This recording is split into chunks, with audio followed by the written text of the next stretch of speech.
Attention, lockdown, lockdown. Lock the doors. Stay away from the windows.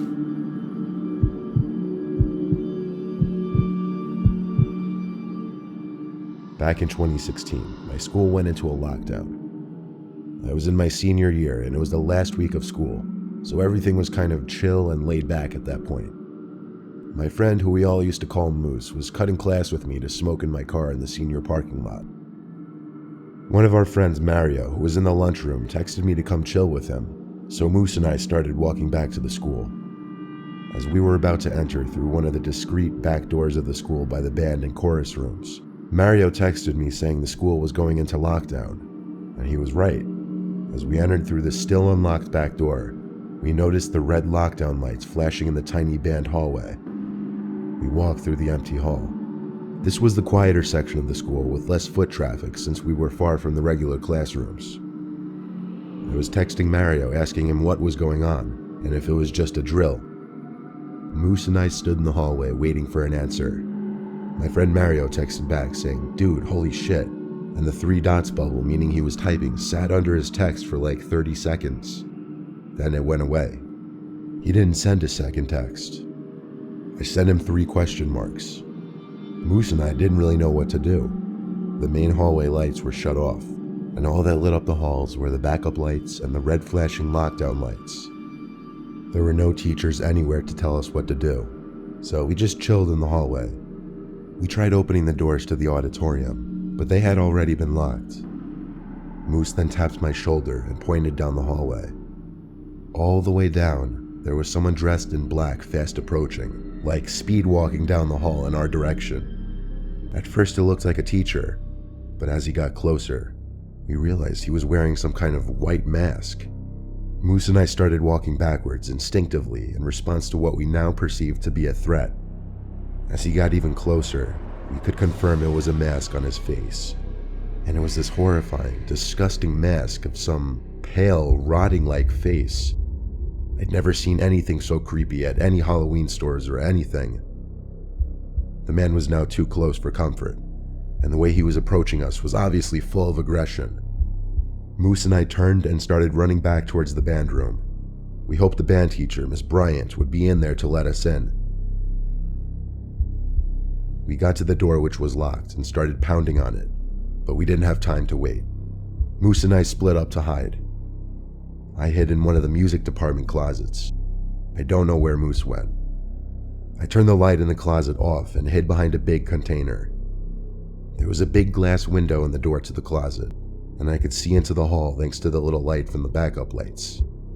I heard footsteps approaching from outside, so I ducked my head completely behind the container. I only looked up and peeked at the window after the footsteps had stopped for a while, and I assumed it was clear. But it was not. The footsteps stopped because the man in the mask was standing at the door, looking in through the glass. I ducked back down, hoping he didn't see me, and then the closet door creaked open. It sounded as though he was trying to fiddle for the light switch, couldn't find it, then gave up. I heard footsteps quickly walk away, matching his speed walking pace from just before. I took out my phone to text Moose to see if he was alright, and I saw I had a long text from Mario. He explained that a student was stabbed in the bathroom by some masked man with a blade. Moose also texted me saying he's alright. He ran back outside to his car. I realized that was a good idea. I made sure the coast was clear and booked it for my car as well. I sat in my car in front of the school and watched as cop cars swarmed the place. At least 10 officers entered the building. Moose came to sit in my car with me, and we watched for over half an hour. The school was let out early, with police escorting the kids out, of course. They never even found the masked man in the school. He likely escaped through one of the back doors. There were helicopters searching all day for the man. I'm pretty sure he was never found. I thank my lucky stars I didn't have a similar fate as that kid in the bathroom.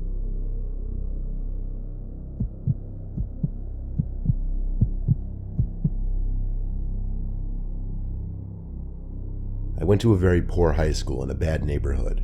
Because of that, we regularly had fire drills and lockdown drills in the case of something happening. During a lockdown, the teacher would turn off the lights and we'd all hide in a corner of the classroom without saying anything. It was a cold day in the third quarter of the school year. The windows were all shut, obviously, but still, my teacher had to stop mid-sentence because we could all hear some kind of shouting outside. Definitely some kind of commotion. My teacher went to the window, looked outside, then opened one of the windows, but the yelling seemed to stop by the time he did. At the same time, the dean started speaking over the loudspeaker and said we were going into a lockdown. My teacher rushed to shut the door and turn off the lights, and we all did our thing. Went to the corner of the room. Time seemed to move slow as we were all huddled in that corner. Screams started coming from the hallway. Not the screams of students, but deranged, angry screams from a grown man. Familiar to the screaming we briefly heard from outside. Someone dangerous was in the building, clearly. The school I went to didn't have security guards. It was too poor. So literally, in a case like this, we'd have to wait for police to arrive. The screams were then accompanied by bangs on a nearby door, another classroom.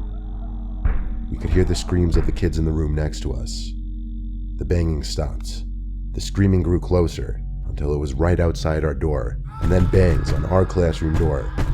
A couple kids screamed and started to cry. The sick man on the other side of the door banged and banged. He started hitting the glass with his elbow, I think, as he screamed insane things that made no sense to us. Some of it being, "I'm sick of it," and "just stop already." The sickening sound of the small, thin glass window of the door shattering made the reality of the situation sink in even worse. Of course, kids on either side of me were screaming and crying now. Me, I was just sitting there in total shock. The man on the other side of the door stuck his arm into the room through the thin window opening and tried unlocking the door. My teacher took that opportunity to grab a pair of scissors and literally stab the man's arm. The man cried out in pain, banged on the door a few more times even harder now, and started running down the halls, still crying in what was probably a mix of pain and anger. The lockdown was ended a few minutes after police arrived. There had to be at least 6 cop cars outside. And yes, the crazy sicko man was arrested and probably brought to a mental hospital. The man apparently wasn't armed, but he clearly came into the school with intentions of hurting people. Kids, mind you.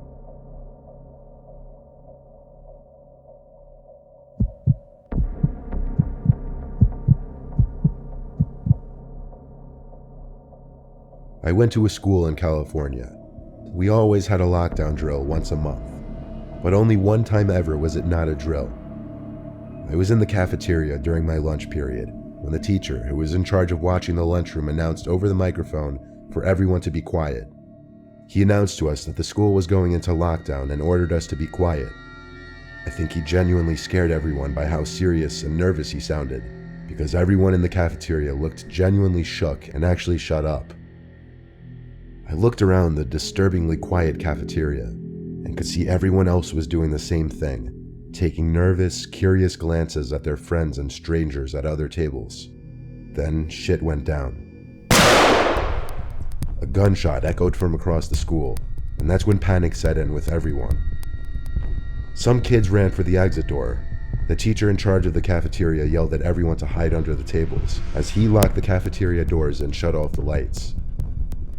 I was sitting under the table with my friends, heart racing, feeling sick, knowing my life could be in danger.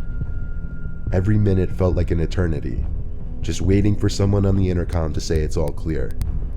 Then, across the cafeteria, there was a sudden outroar of screams from students, mostly girls, and the sound of tables and chairs being moved or falling over. My friends and I looked out from under the table, and we saw a kid with a gun outside the locked door of the cafeteria. Then I remember hearing gunshots. He was shooting at the glass door.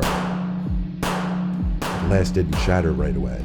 I don't even know if it did at all, but the entire lunchroom cleared out through the 2 side exit doors to the outside. Students of all ages either ran to their cars or off the school property and into the neighborhood streets. I ran in the direction of the front of the school, also the direction of my house. I saw police cars already outside. I think they had just arrived at that point, but I didn't stick around to watch. I got home and told my parents, and my dad turned on the news to see the shooting was already being talked about. Miraculously, only one girl was wounded, and the police somehow apprehended him without killing him. I'm sorry for anyone else who has to go through something like this. Fearing for your life that much is not something anyone should have to go through.